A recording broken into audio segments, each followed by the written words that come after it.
Most people don't ruin their lives in one dramatic moment. They lose it quietly, slowly, day by day, habit by habit, decision by decision, until one morning they wake up exhausted, confused, disappointed, and wondering how they ended up so far from the person they once imagined they'd become. And that realization hurts more than failure ever could, because failure at least feels loud, but this feels invisible. Like your dreams didn't die in a crash, but suffocated while you were busy scrolling, delaying, overthinking, and telling yourself you'd start soon. And that's the moment this challenge begins. Not when you feel motivated, not when life is calm, not when everything is ready, but right here in the uncomfortable truth that your future is being shaped by the smallest things you repeat every single day without questioning them. The hardest pill to swallow isn't that life is unfair, it's that your current results are perfectly aligned with your current habits. And that means nothing is wrong with you as a person, but something is wrong with what you're repeatedly doing. And once you see that, you can never unsee it, because habits are not neutral. They are votes, and every day you vote for the person you're becoming, whether you are conscious of it or not. And most people are voting against their own potential without even realizing it, because no one taught them that transformation doesn't come from massive dramatic change, but from stacking small, boring, unsexy habits that compound quietly until one day your entire identity shifts.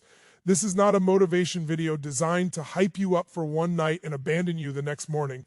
When reality hits, this is a 30-day psychological reset, a reprogramming, a deliberate interruption of the patterns that have been running your life on autopilot. And if you stay for this entire journey, if you do not skip, if you do not lie to yourself, you will not recognize the version of you standing here 1 month from now, not because life magically changed, but because you did. And once you change, life has no choice but to respond differently. Here's the truth most people never hear. You don't need more discipline, more confidence, or more motivation. You need fewer decisions and better systems. Because willpower is unreliable, emotions fluctuate, but systems quietly carry you forward even on days when you feel empty, tired, and doubtful. And that's why this challenge is built on stackable habits, not extreme routines that collapse the moment life gets hard. Because real transformation survives bad days, stressful weeks, and low moods. For the next 30 days, you will not attempt to fix your entire life. You will only focus on 4 to 6 foundational habits that create momentum in every other area without overwhelming you. Habits so simple they feel almost insulting to your ambition, yet powerful enough to alter your identity, your mental clarity, your emotional stability, and your self-trust, because confidence is not built by hype. It's built by keeping small promises to yourself when no one is watching. One of those habits is movement. Not intense, punishing workouts, not guilt-driven routines, but a daily walk. Because walking is not about calories, it's about perspective. It's about giving your nervous system space to breathe, letting your mind process instead of panic, reminding your body that you are not trapped. And something fascinating happens when you walk consistently. Problems shrink, thoughts slow down, and clarity begins to replace chaos. And most people underestimate this because it looks too easy to be meaningful. Yet, almost every great thinker, creator, and leader throughout history walked to think, not to escape. Another habit is reading. Not to impress, not to collect quotes, but to interrupt the mental diet you've been consuming without consent. Because whether you realize it or not, your mind is being trained every day by whatever you feed IT. And if your first exposure each morning is notifications, arguments, bad news, and comparison, then anxiety isn't a mystery, it's a logical outcome. And that's why for these 30 days, knowledge must come before noise, intention before reaction, because the mind you wake up with determines the decisions you make for the rest of the day. That's also why one of the most uncomfortable habits in this challenge is no phone for the first hour of your day. And this is where most people want to quit already because they don't realize how deeply addicted they are until they try to stop. And the resistance you feel toward this habit is not inconvenience, it's dependency. Because the moment you reach for your phone before you reach for your own thoughts, you surrender control of your emotional state to the world. And the world does not care about your focus, your peace, or your future. During that first hour, you are not allowed to react. You are only allowed to create, to think, to move, to read, to sit with your own mind without distraction. And yes, it will feel uncomfortable, boring, and restless at first, because silence exposes everything you've been avoiding. But that discomfort is not danger. It's detox, and on the other side of it is mental clarity most people never experience because they never stay long enough. The final habit anchoring this challenge is a weekly review, not to judge yourself, not to shame yourself, but to observe. Because awareness is power, and without reflection, habits drift, progress blurs, and motivation fades. But when you take even 10 minutes to look at what worked, what didn't, and why, something shifts. You stop feeling like life is happening to you and start feeling like you are actively shaping it, and that feeling is addictive in the healthiest way possible. Now here's where most challenges fail. People start strong and quit quietly. Not because the habits were hard, but because they expected perfection instead of progress. And the moment they miss a day, they label themselves as inconsistent, undisciplined, or broken. And that identity kills momentum faster than any obstacle ever could, so understand this clearly. Missing a day does not mean you failed, quitting does, and resilience is built not by never falling off, but by returning without drama, guilt, or self-punishment. To support this, you will use a tracker, not a fancy app, not something that turns progress into pressure, but a simple visual system, something you can see every day, because what gets seen gets remembered. And what gets remembered gets repeated. And the goal of the tracker is not to look perfect, it's to build proof. Evidence that you are someone who shows up even when it's inconvenient, even when motivation is gone, even when the results are not yet visible, and they won't be visible at first, let's be honest about that, because the first phase of transformation is silent, internal, frustrating, and lonely, and if you expect fireworks in week 1, you will miss the real miracle happening beneath the surface, which is this. Your brain is learning to trust you again, and once self-trust is rebuilt, everything else becomes possible because discipline without self-trust feels like punishment.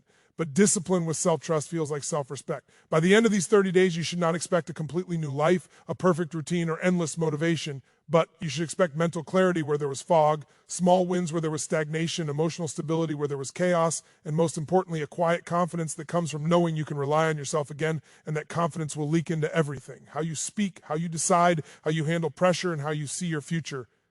This is not about becoming superhuman. It's about becoming consistent. And consistency is what turns ordinary people into unstoppable forces over time. And if you are still here listening to this, something in you already knows that the version of you who keeps repeating the same days is no longer acceptable. And the version of you who commits to the next 30 days, imperfectly, honestly, relentlessly, is waiting on the other side of a decision you can make right now. And in the next part, we're going to break the illusion that motivation comes first, expose why most people sabotage their own habits without realizing it, and show you how to survive the days when everything in you wants to quit. Because those days are not the enemy, they are the doorway. The most dangerous myth ever sold to you is that you need motivation before you take action. Because once that idea gets inside your head, you start waiting for a feeling that was never meant to lead your life. And while you wait, days pass, weeks disappear, months slip through your fingers, and eventually you mistake hesitation for destiny, telling yourself you're just not ready yet. When in reality, you've been ready for a long time, but trapped in a loop where emotion decides behavior instead of behavior shaping emotion. Motivation is not the engine of change. It is the exhaust. And when you build your life around waiting to feel motivated, you give your weakest moments complete authority over your strongest goals, because motivation is unstable, unpredictable, and heavily influenced by sleep, stress, mood, environment, and comparison. And if transformation depended on motivation, no one would ever change permanently, because real growth happens on days when motivation is absent, but identity is present. Here's the uncomfortable truth. You already do difficult things every day without motivation, brushing your teeth, getting dressed, showing up where you're expected, because those actions are not debated. They're part of who you believe you are. And the moment a habit becomes identity-based, resistance disappears. Not because it's easy, but because not doing it feels wrong. And this is the core shift this 30-day challenge is designed to create. Right now, your brain is constantly negotiating with you, asking questions like, do I feel like it? Or should I start tomorrow? Or what's the point today? And every time you entertain those questions, you reinforce the identity of someone who needs permission to act. But over the next 30 days, we eliminate negotiation entirely, because habits don't need motivation. They need rules, and rules remove emotion from the equation. When you decide, for example, that walking daily is no longer something you do when you were in the mood, but something you do because you are a person who walks, your brain stops resisting, because resistance comes from ambiguity, not effort, and clarity kills hesitation faster than inspiration ever could. This is why stacking habits matters so much. Because one small action completed early in the day creates a psychological win. And that win changes how you see yourself for the next decision, and that next decision becomes easier, and suddenly you're not relying on motivation, you're riding momentum, and momentum is ruthless in the best possible way, because once it starts, stopping feels harder than continuing. But understand this clearly, momentum does not feel good at first. It feels awkward, forced, mechanical, and fake, because your nervous system is used to chaos, distraction, and instant gratification. And when you remove those things, even temporarily, it panics, not because something is wrong, but because something is different. And the brain hates unfamiliar patterns even when they're good for you. This is where most people quit, right here. In the emotional dip that happens between days 7 and 14, when the excitement is gone, the results aren't visible yet, and the mind starts whispering lies like, this isn't working, or you've changed before and it didn't last, or what's the point of doing this when your life still looks the same, and those thoughts feel convincing because they're familiar, but familiarity does not mean truth, it just means repetition. The purpose of this challenge is not to silence those thoughts, it's to act despite them, because discipline is not the absence of doubt. It's obedience in the presence of doubt. And every time you complete a habit while your mind is arguing against it, you weaken the authority of that voice. And over time, that voice gets quieter, not because you fought it, but because you stopped listening. This is also why the first hour without your phone is so critical, because the moment you allow external input to dominate your morning, your internal voice loses volume. And over time, you forget how to hear yourself at all. And when you can't hear yourself, you can't trust yourself. And when self-trust is gone, consistency collapses. Because why would you keep promises to someone you don't believe in? During this challenge, the first hour is sacred, not because it's productive in a traditional sense, but because it establishes psychological dominance over your day, a subtle but powerful message to your brain that you decide the tone of your life before the world gets a vote. And that alone begins to change how you carry yourself through pressure, conflict, and uncertainty.